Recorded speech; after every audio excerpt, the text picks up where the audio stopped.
Hello and welcome to Breaking the Cycle. My name is Alan Hyde, and tonight we are joined by a special guest, Veena Raj, and she is an occupational therapist in the Dallas area.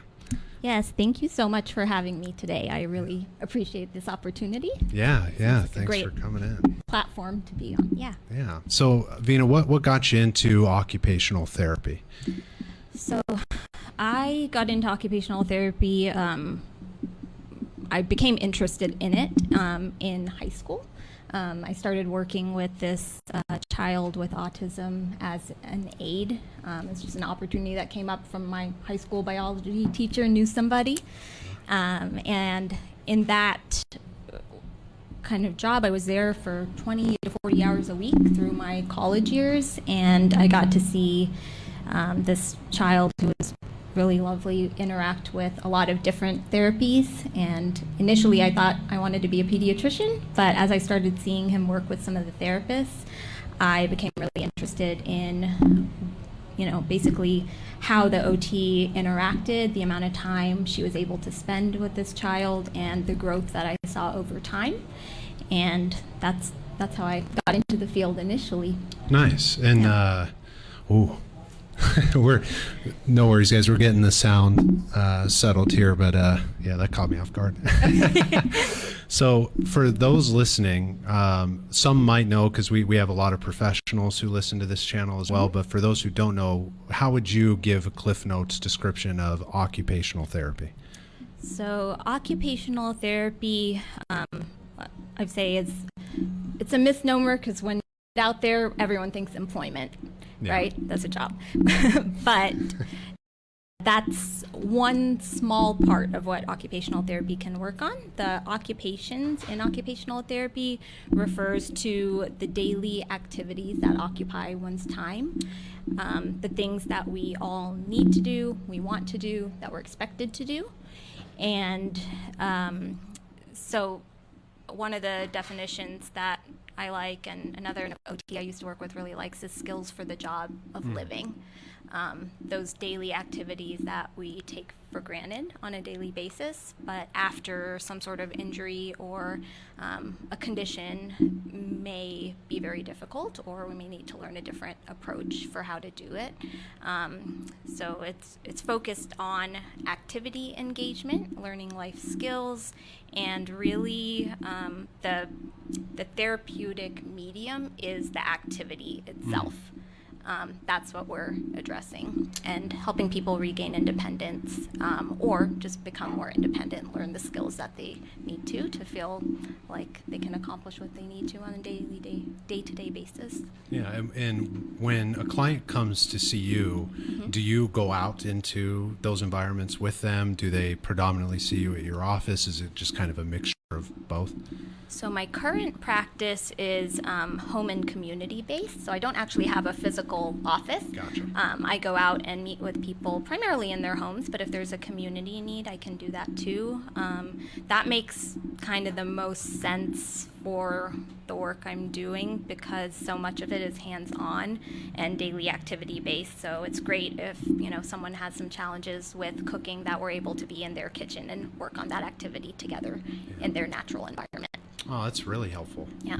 Yeah. It'd be a little weird if, like me as a talk therapist, came and sat in someone's living room. That'd be a no-go. But as an occupational therapist, how cool is that to be able to join them in their environment and just work with them therapeutically in that way?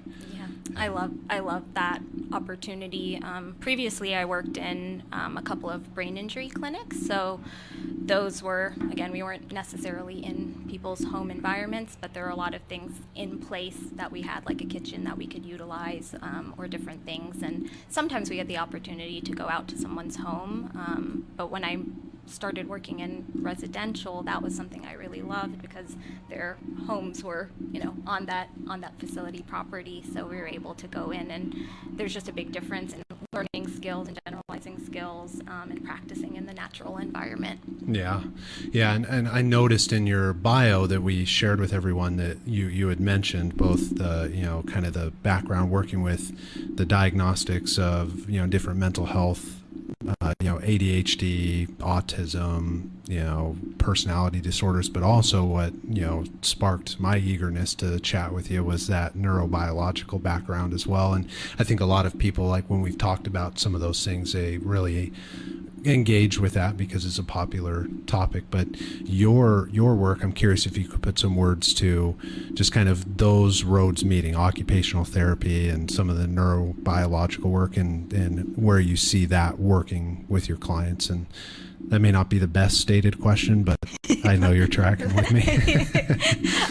So are you asking more about like the neurological or like neurocognitive types of disorders? Yeah, or maybe like your perspective on it, of just kind of how you incorporate that into your work, and then how you kind of just see the reports of the research, the way that it helps their neurobiology and the way that that's effective. Yeah, sure.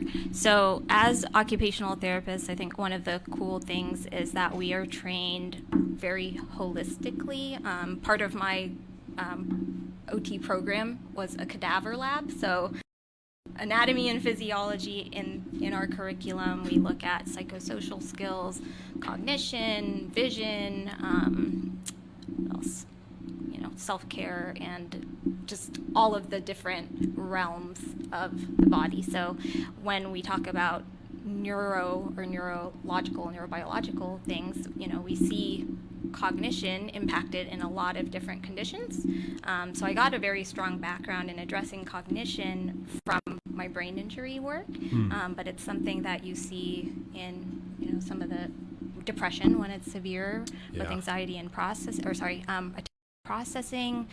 There's executive functioning challenges across a lot of different diagnoses, schizophrenia in particular, some of the psychotic disorders.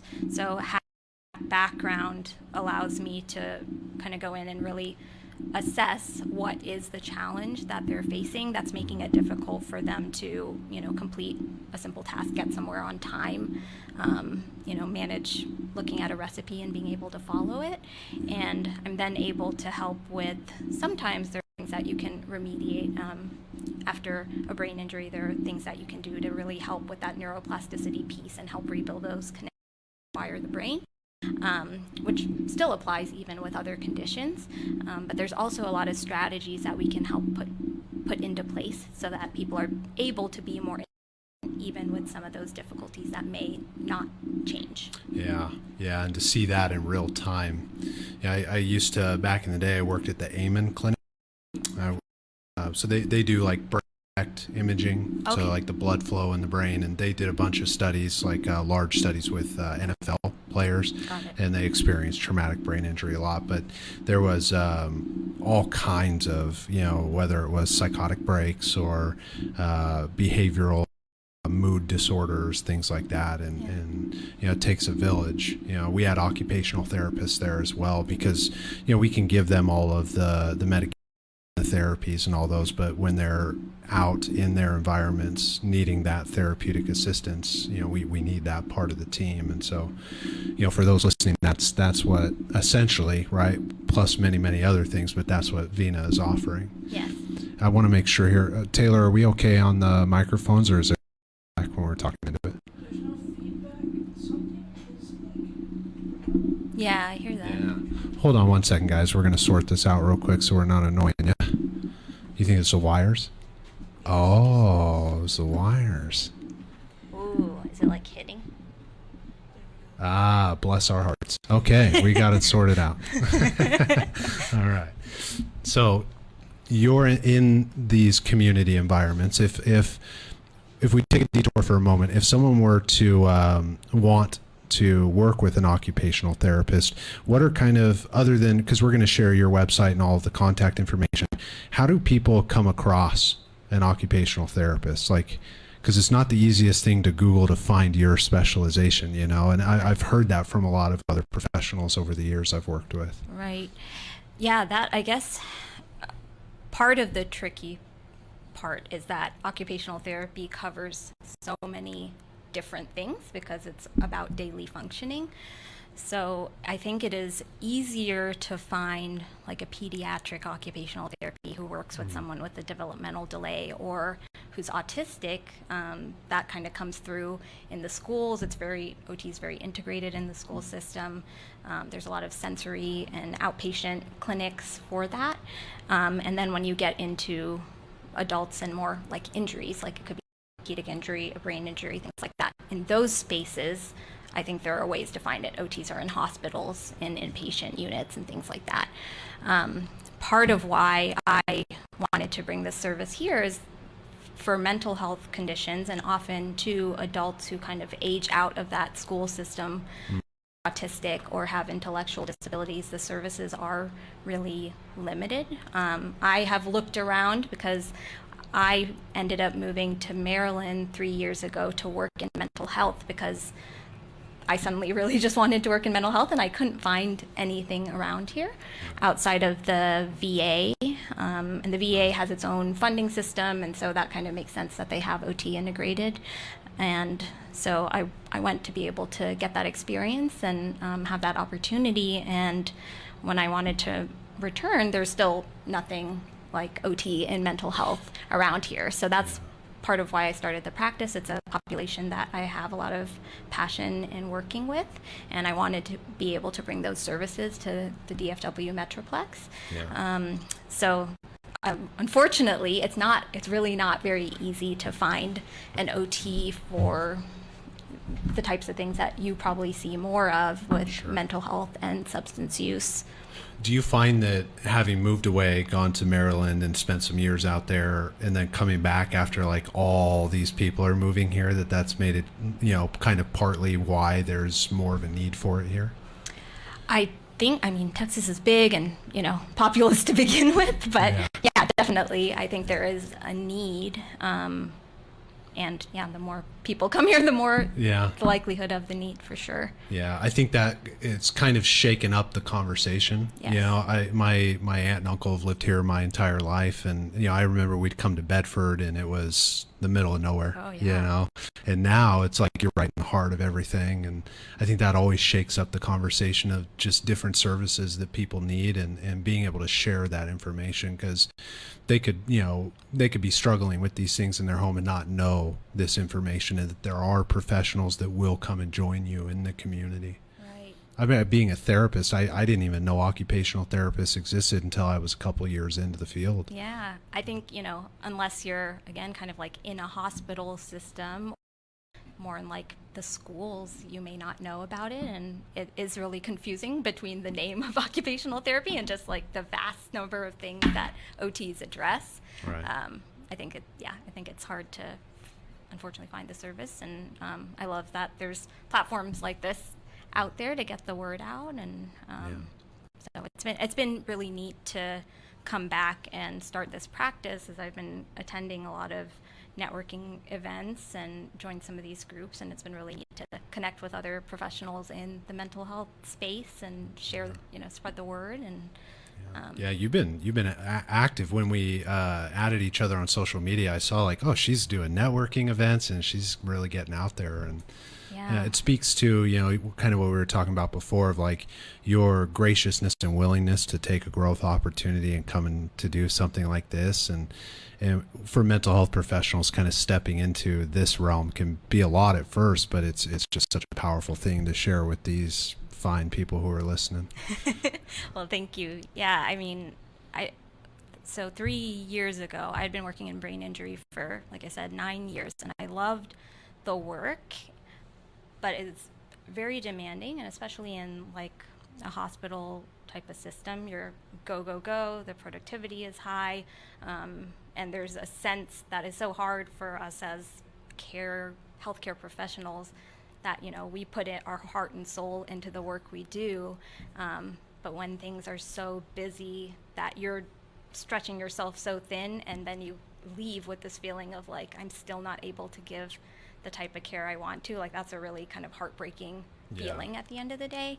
And in grad school, I was part of the mental health lab. I went to grad school in St. Louis, and OTs are in mental health in St. Louis, so I had a really awesome internship where I was able to work at, or basically intern at this group home for men who were homeless with mental illnesses. And it was just an incredible experience. And once I moved back to Texas, I transitioned into brain injury. There's nothing like that here. And like I said, 3 years ago, I was kind of like, I want to figure out a way, like how can I work in mental health? And I started reaching out to places all over the country, phone calls, emails, and probably like 30 places. And I got one place, this residential facility in Maryland, which was great, who said, yeah, let's get on a call. And it was a series of, long interviews, and I'm just so grateful that they took a chance on me to let me come out. And that took a lot of courage, but also just a drive to want to do something so bad that you have to kind of push through your fears and get out of your comfort zone. And so that's kind of what I'm back here doing now, and trying to remind myself, like, I did that, like that was a big leap, and now I've got to, unless I put myself out there and do things like this, even though they are anxiety provoking, that I won't get to help the people I want to reach. So I mean, and just the courage and confidence it takes to build a private practice. Yes. I mean, that's a lot of work, and a lot of rejection too that comes with it. And, definitely, it's like this. Yeah. It's like a roller coaster of emotions. And so I'm always so just encouraged and inspired by individuals who do go out and create their own unique slice of the pie. And I'm sure you have some unique ways that you bring to the way that you intervene in clients' lives. And there's quite a few areas that I stuck out in your bio, but I'll start with this because I'm sure a lot of people with kids kind of want to maybe hear this, or even adults who struggle with ADHD. How do you assess? And then, I guess the generic question that we know is extremely nuanced is how do you treat, but how are you assessing out the ADHD in your practice? So I don't, as an occupational therapist, I can't diagnose. So if someone is coming to me with ADHD, they've been diagnosed by a psychiatrist, psychologist, physician. But what I do as part of my evaluation, whether someone has ADHD or not, is a performance-based executive functioning assessment. That's one of the hallmarks of OT evaluation, is we're looking at a functional task and really getting some skilled observations of how someone approaches the task. And even from kind of an emotional standpoint, how do they handle challenges, what's their distress tolerance like, because that impacts function too. And so first I kind of start with that, and then I'm able to get a sense of their ability to plan, organize, self-regulate. And as far as addressing it, yes, definitely depends on the person, but kind of along the same lines with cognitive strategies. I know ADHD isn't something you fix, it's it's a trait. And so how do we work with this individual to help them with the things that are important to them? So sometimes that's things like, reminders and planners and stuff like that. And, does that work out automatically? No, we have to, we have to use other approaches. I am also trained, or I've taken some coursework with acceptance and commitment therapy. Yeah, I saw that too. Yeah. And I really that really aligns so well with occupational therapy and wanting to bring meaning into people's lives. And I do definitely work with that, like what are someone's strengths and interests and values, and how do we integrate that? Like I don't want to use this planner, okay, but be on time to meet with your friend who's waiting for you, and where's your value in that, and like how can we kind of integrate that into using the strategies. And then also looking at, what is someone's learning profile like? If they write something down on a Post-it note, are they just going to leave that Post-it there and completely forget about it, right? We may need something that's more like phone-based, which there's so many different apps and things which have been really helpful with some of the clients that I've worked with.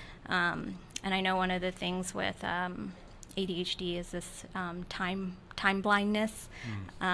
So being able to integrate some of that time pressure piece of like, okay, if you don't do this today, like this terrible task, that someone who hated doing laundry, just hated doing laundry. He had so many clothes that it was really hard to get him to actually do it, because he always had another shirt to wear. Yeah, that's self-sabotage in action, right? But with something like that, like laundry's not going to go away generally. It's something that you're going to have to do. You're going to hate it today, you're going to hate it tomorrow, but how much crappier is it going to feel if you wait till, you know, the morning of and you don't have clothes, and kind of like bringing in some of that sense of fear and urgency. So those are some of the techniques I might use. Yeah, there's a lot of things you said there. One of the things I thought was really brilliant for just anybody stepping into this realm to understand the types of work that you and I do is that these defects or traits that we develop as human beings are exactly that. They're traits. They're not things to be changed by someone else. Yes. Yeah, and you know, we talk a lot obviously on this channel about recovery and different realms like that, and it's the same parallel, whether it's ADHD or an addiction or some kind of mental health diagnosis. Yes. The person outside can't change this other person. It's a trait or a symptom, and that person has to want to work on it. Yes. Yeah, and to varying degrees, those things heal or people recover. But I liked what you said about it being a trait, especially with something like ADHD. Is like, this isn't something we're seeking to like change, and now they're a whole new person. Yeah. Yeah. I really like that you commented on that, because I know sometimes people say that like they're broken or they need to be fixed, and I kind of I have a different thought process on that, like that we're not broken and that we're not trying to fix people, you know, we're trying to work with people and guide them and help them lead the best life that they can. But we're not here to fix. We don't have a magic wand. We're not here to force people to do anything either, you know, they have to want it, and everyone has their own unique journey. Yeah, absolutely. Yeah, it's being of service, you know, and can't expect anything to change, but it's a reward when you see people changing, and that's always fun and exciting. And and you're doing some really cool work too, even outside of the ADHD stuff. One of the ones that cracked me up, but I was also excited to read because I wanted to hear more about it, was with the phone addiction. I was like, we've talked about that a lot on this channel. And I think a lot of people, you know, they're going through it, you know, and you know, here we are as young clinicians on the cutting edge of like, this is going to be a problem, you know, and I'm curious, just kind of your perspective.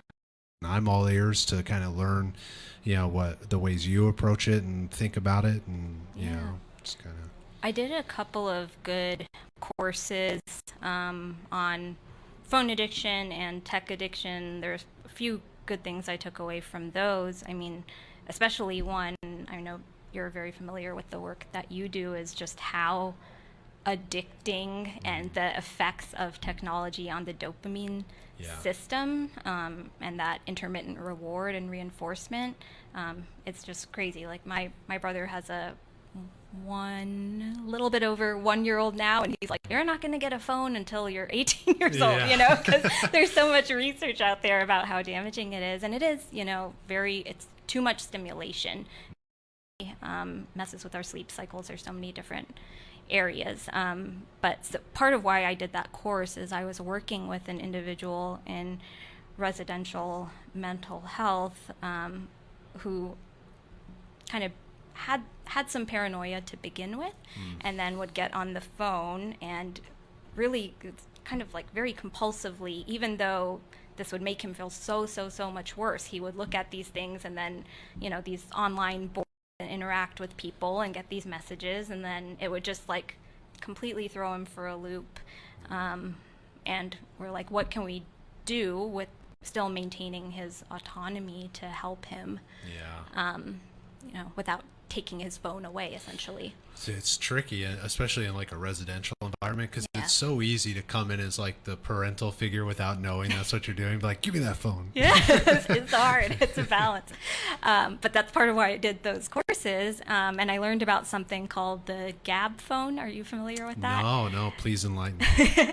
So it's kind of like, I know there's Bark, and I don't know if that's a particular phone, but this was one of the individuals on the training, or one of the clinicians on the training, said that this was something that he uses with his own kid. It's a phone that is not a smartphone, but it looks like an iPhone. So, you know, everyone wants to fit in. And I think that's part of the hard part when people have kids and they don't want them to get made fun of. But the phone looks like an iPhone, it looks like a smartphone. But it doesn't have access to internet. and it has limited apps on it. So, you know, I think it generally only comes with certain apps. It's not like you can just go out and download, you Gotcha. know, Snapchat or something like that. So that was one of the things that we tried, because, you know, he really tried so hard with his iPhone, like, I'm going to block this website or do these different things, but it was like an addiction. He always went back. Yeah. So that was one of the ways that, and he mainly did it on his phone, not his computer. So that was one thing that we use, is this tool that he literally cannot access the internet. He can't access, you know, LinkedIn or X or whatever he was getting on, to limit that. And then another thing that I really liked that I learned about was something called an unplug box. An unplug box. An unplug box.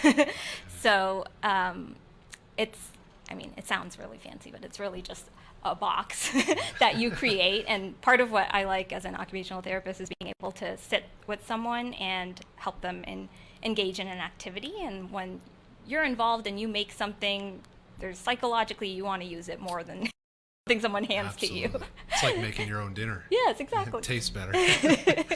So you can make this box however you want, but the place that there are certain designated times of the day that you may build into your routine that you are not using your technology, and you just store that in the unplug box. And I think that's something, you know, part of the challenge is, like, we're all on our phones too. You know, if I'm looking at emails all day, and I know for parents that's tough. If you're a therapist, whatever, you're checking your phone, and you know, kids see that and they want to. It's hard to then be like, well, hey mom, you're doing the same thing. Right. You know. Yeah, they're sponges. They want to do what we're doing. Yeah.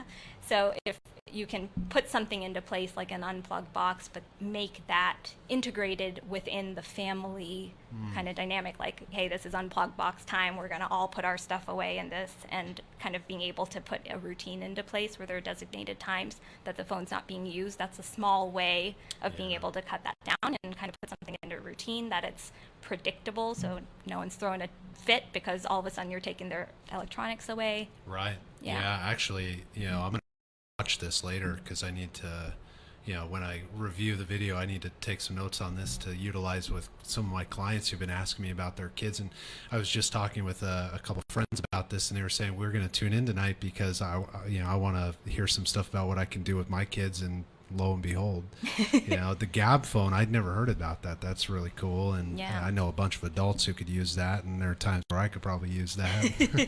But that's good to know that exists. Because it's hard, because we have all these phone controls, but it still comes down to, like, you know, being able to self-regulate to not turn things off. You can turn off Do Not Disturb and, you know, whatever else, unblock things all the time.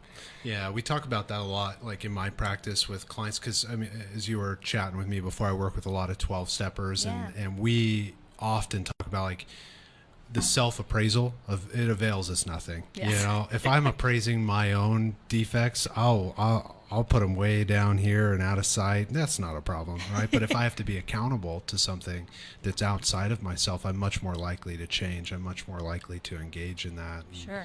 Kind of like how you were talking about with the unplug box, making it a part of the family communal time. Yes. You know, and we all engage in this.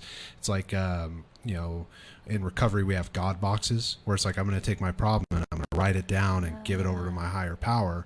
Right. And the only reason I picked up on that, and the clients that I work with picked it, it's because other people were doing it. Yeah. And it worked. Oh, you yeah. know, they That's a good felt point. better. Yes. Yeah. And so, you know, what better way than in your own family unit where we learn most of the lessons we carry into our life. Right. Yeah. Yeah. And the other thing, which is maybe harder to do, but kind of similar with the family unit, is, you know, having the phone outside of the bedroom is helpful, because the impact of screen time when you're right about to go to sleep, it changes your sleep circadian rhythm, makes it hard to sleep, and you know, you can sit and scroll and scroll and scroll all night and not get sleep. And so even that is something that could be integrated, as, like, no one has their phones in the bedroom. Like, we have it stored somewhere else. When you get up in the morning, you can grab your phone, but not in the bedrooms, and that could be something. You ever, in the years of doing this, you ever see families that have employed things like that, or do you get a lot of pushback on that, even still, with how invasive this has become in our society? So I guess like I said, I kind of got into learning more about this when I was in residential. So we were working with adults and they were there under our care, so I didn't have family members necessarily who were involved in that. But generally with recommendations, like to get a gap phone, family members tended to be really supportive of trying those types of strategies. And the good thing is we had residential staff, and so they were also able to reinforce the things that we were putting into place. Yeah. Yeah. You know, you had made a point too, you know, and for the parents listening as well, is like, I would have never thought, and this is probably just a product of not having kids yet in my life, but I would have never thought about the aspect of like a young kid who's surrounded by other kids who have a smartphone and then being bullied or picked on or made fun of for not having one too. Right. Yeah. And I think that's the biggest thing that I have heard with parents. I'm not a parent either, and like I said, I haven't worked a lot with parents because of the residential or working with other old adults and things. But I think the thing that I have heard the most is like, you're going to get made fun of, and with anything, not just phones, like the clothes they wear or anything. Like, you know, they have to help them fit in, which I understand is painful to watch your kid get hurt or made fun of, and so that is tricky. Yeah, it was like back in the day, I was always glad Payless had the Airwalk brand that looked like Vans. Yes. It helped a lot. Thanks, Mom and Dad. Payless. Yeah. I don't even, are they even still in business anyway? I don't know. Payless. I haven't seen one in a while. I would still buy shoes there. I don't know if they were still in business. But yeah. No, it's really cool. I think both of those examples and just, it's fitting because I was just talking with a couple people in my support community, and they were really intrigued by just another professional who has experience of working with kind of younger crowds, and that was actually a topic that came up, was like phone time, and another one was like when a kid is cussing. Oh. Yeah. and what to do, but I don't know if you'd have any feedback on that one. We don't have to go too much into that. That's kind of a nuanced conversation. Yeah, I don't think I have too much feedback on that, because I was working with adults, and you know, we can't control that, but we always, you know, depending on the setting, just like learning how to be appropriate in a group setting or things like that. But if we're one-on-one with someone, I'm not gonna, unless they're being disrespectful towards me, then I'm letting them cuss. But again, it's been mainly adults. Right, yeah. And so working with adults in a treatment setting, do you find that it's significantly different when they're, you know, still struggling with the similar issues, but they haven't gone to treatment? There's kind of a nuance to this, because you and I know it's like there's a big difference between someone who may need treatment but hasn't gone yet, and needed treatment, went, and now they're out in the wild, versus someone when they're in treatment. And I'm curious if you could put some words, just as you've navigated in a few of these different realms, of just how to get ready to approach working with an occupational therapist, whether they're in any of those spaces. I guess I kind of went in a few different tangents there, but just kind of how they could approach you and get the benefits, whether they're scared or, you know, ready to do the work.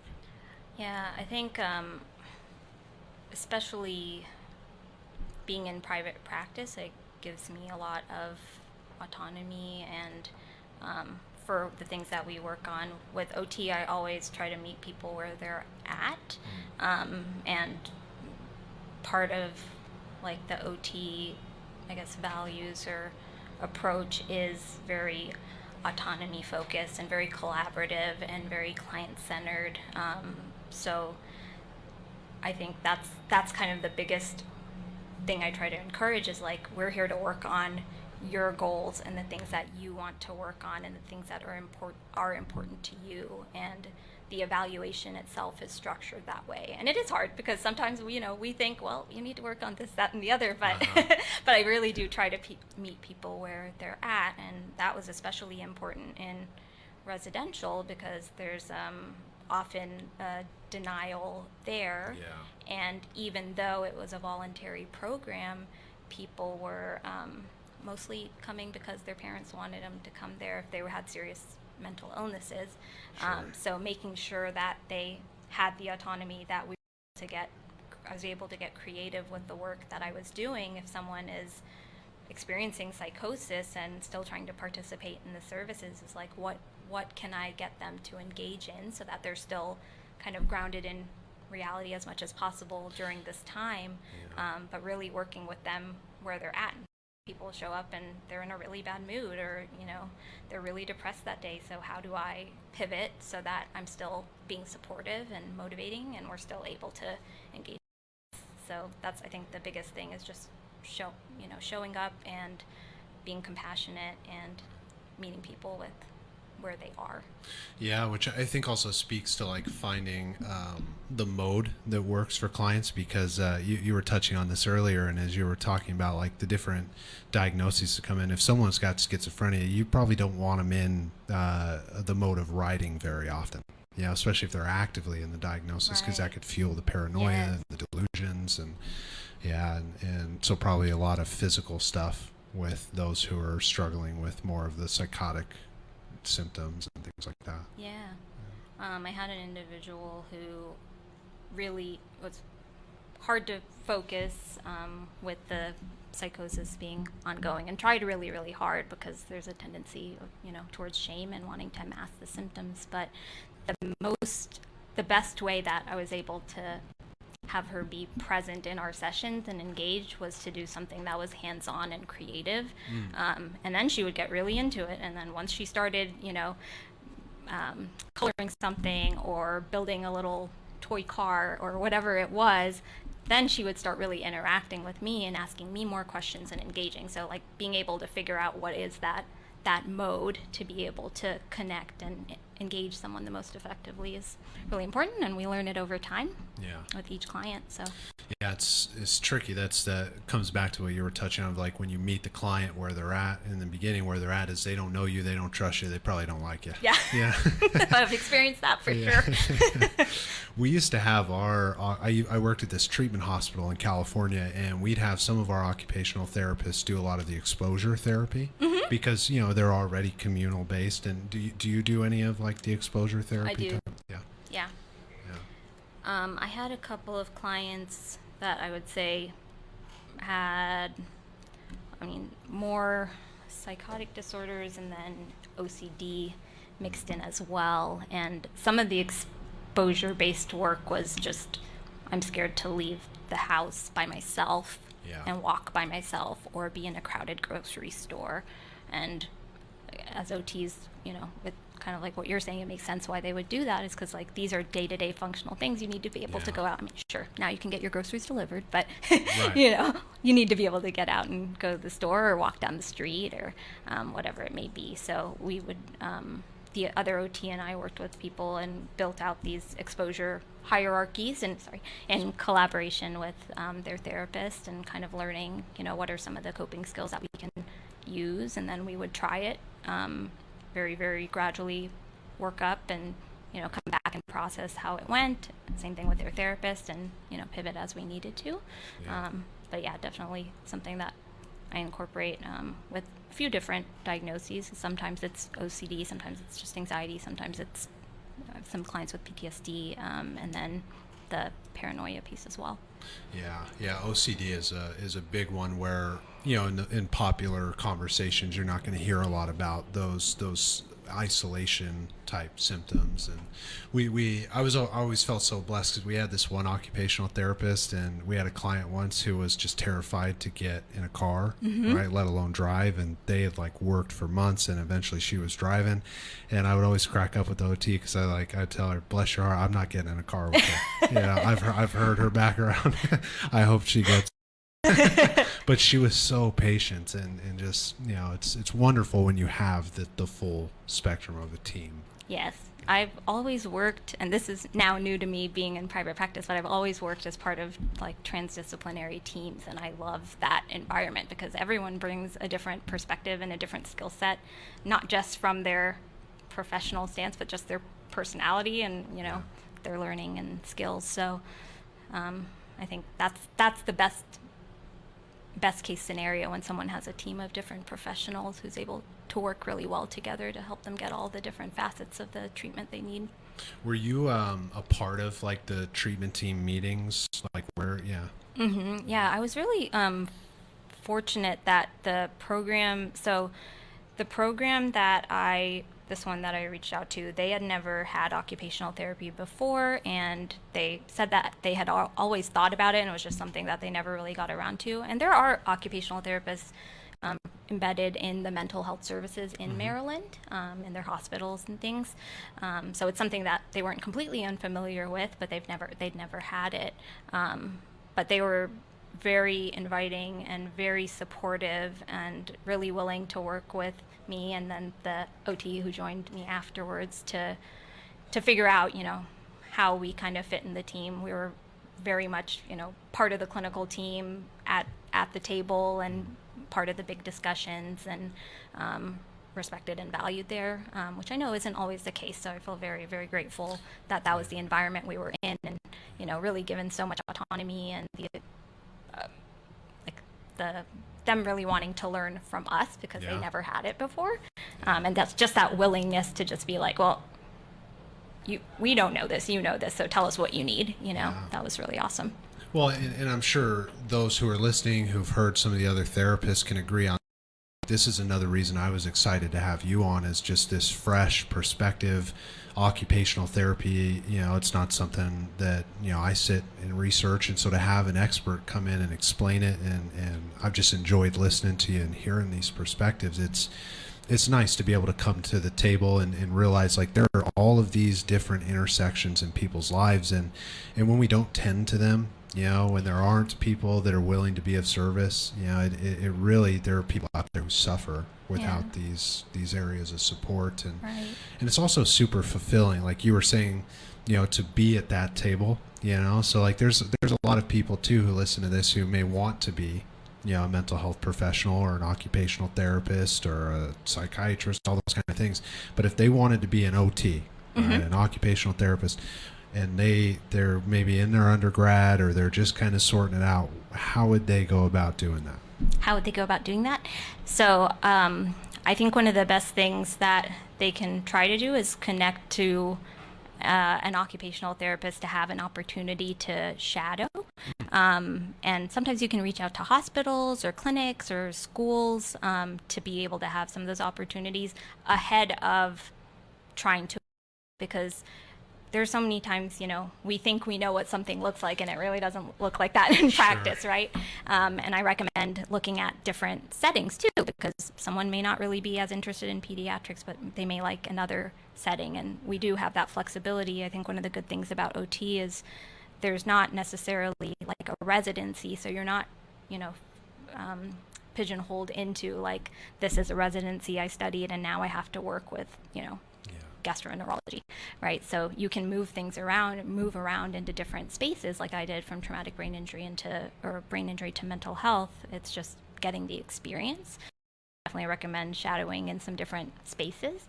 It is a master's program, so once someone is done with their undergraduate, there are prerequisites. Those vary depending on the school you go to, but they tend to include biology, psychology courses, anatomy and physiology, things like that. And then after that, it's a 2-year program with 2 3-month fieldwork experiences, which are those internships I mentioned. So it's not a set of hours, it's a time frame? It's a time frame, yes. They're 2 12-week internships. That's the thing that's different. Once I started working at the residential, I learned more about how social work and counseling works with supervision hours and things like that. We, as OTs, you kind of do your 6 months, you have some oversight during that time, and then you're kind of pushed out there. There's no such thing as supervision. Of course, you have people who you can mentor, but that is that period of time. And after those 6 months, you take your board exam, and then you're fully licensed. And you have to do your state license, and then you're able to practice. So there's no 15 hours or anything after that. Yeah. And I think both respectively, whatever direction anyone wants to go with mental health, it's like no one is easier than the other, but it's, if you're interested in working with people and you're telling yourself like, oh, I can't do those 3,000 hours, or the numbers of it sound daunting, it's really not. But if that's something that's blocking you, but you really want to work with people, I mean, there's this opportunity as well, much like many other things that you could go into the realm of mental health, but to have you lay that out, for those who are just kind of listening, thinking, I'm looking for something to be of service. This is a wonderful way to do it. Yeah, it definitely is. And I know that when I was in school, like every semester I'd get to the point where I'm like, why am I doing this? But every semester we had 1 week of field work experience, which is when we got to go out and visit a site and, be with an occupational therapist and help a little bit. And that 1 week, every semester was like, okay, this is why I'm doing this. So with those 6 months or, however many hours, even though it seems like it's a lot, something that you like that's the best part, I think, of the schooling. Yeah. It got to a certain point I was done reading the books, even though that never ended. Yeah. Still keep learning. Yeah. But the getting to practice, and here we are 12 years later, respectively, and would attest to this, but it's like I couldn't see myself doing anything else. Yeah, I feel exactly the same way. Yeah. And I think actually, the supervision part is kind of neat in my because I was in that residential mental health facility, even though I wasn't, one of the counselors, social workers, psychologists, my supervisor was actually a psychologist, and I did supervisions with him, and I found them super helpful. Never had something like that before. Yeah, it's an enlightening process. Yeah. I look back on a lot of my supervision, and I just wouldn't be the clinician I am today without those moments of feedback and like, hey, have you thought about this? And like, no, I haven't. Yeah, just different perspective and learn about countertransference. That was a lot of fun. That's a big one in supervision always. Yes. Yeah. So we'll plug it at the very end, but and we're going to have it in all the descriptions. But if people have been listening today and they're like, hey, I really like what she's talking about with this Gab phone thing and this unplug box, and I want some support in doing that, how can everybody listening find you? So my website is www.veeots.com. So that's Vee Occupational Therapy Services. On that website, there's an option to book a free consultation for like 30 minutes. It can be a phone call or a Teams video call, so that I can share a little bit about services, understand what someone's needs are, and see if we're a good fit. They can also call me, 626-770-6542, or shoot me an email. And that's veena@veeots.com. So reaching me in any of those ways was a great way to get started. Yeah, and when you are listening to this, we'll have information posted. If you're on YouTube or Spotify, check the descriptions. If you're on Facebook, it'll be in the posts where we promote this episode, and they'll be able to find. And your website is very beautiful, by the way. Oh, thank you. Yeah, it looks very professional. Thank you. I designed it. Did you? Oh, that's did. awesome. Yeah, I was looking over it the last couple of days, and I was just like, this is a very nice website. I'm glad to hear that. Yeah. So you designed that website. Yes. How cool. Yes. I guess that's kind of part of the thing too. It's like there's so many different things you do as a practice owner, and you learn new skills. So that was the fun part. Yeah, I'm in the middle of someone. I am not a designer of a website kind of guy. My first website was so hilarious looking, but I have someone doing it right now. But I appreciated yours. I was like, oh, this is easy. It's intuitive.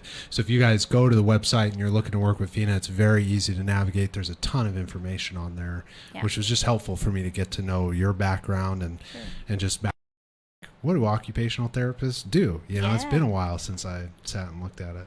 Okay. Yeah. Thank you. I'm glad to hear that. Yeah. So I have a couple questions for you that we can kick around here. But if you were going to start a occupational therapy amusement park, what would be the first ride you built and why? Occupational therapy amusement park. Can't even wrap my head around that right now. The first ride, like actually a ride? Yeah. A physical ride?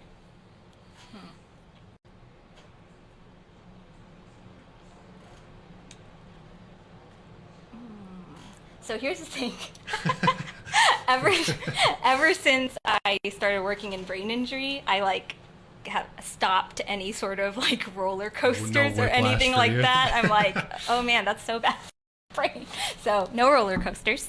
No roller coasters are out. I would probably say I really like water, and I think it is calming. It is good on the joints. There's so many different positives health-wise. So I'd probably say some sort of like water slip and slide into a pool sort of thing with a ton of sensory objects in there, like different things that people can use for like deep or compression, or I don't know, like maybe a section that is scented so that you get like that aesthetic part nice. of it. Yeah, let me know when you build this ride.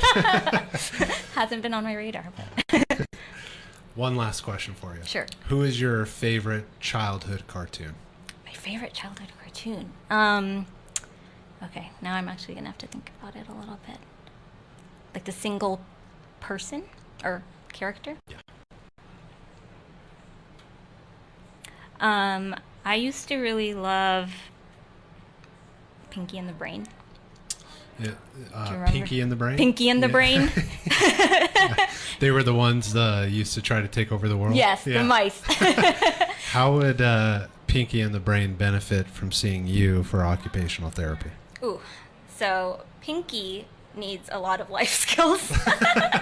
Probably some strategies and cognitive strategies and skills to be able to better manage day to day, and also improve judgment when interacting with Brain. Yeah. And Brain could probably use some coping skills. Yeah, bless his heart.